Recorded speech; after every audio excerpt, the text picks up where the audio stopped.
Here's how to convert a normal iPhone video into slow motion in 2026. If this video helps, please like and subscribe for more quick tutorials.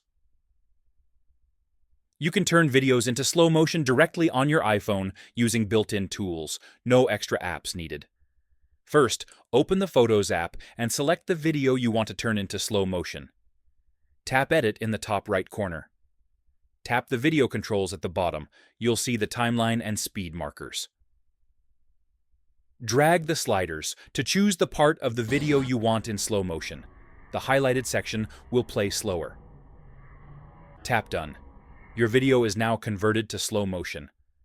Open the Camera app, swipe to Slo-Mo mode, record your video.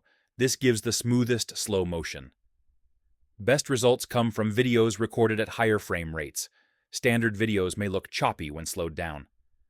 You can also trim the video while editing to keep only the best part. Slow motion looks best with fast movement and good lighting. And that's it. That's how you convert an iPhone video to slow motion. Subscribe for more iPhone tips.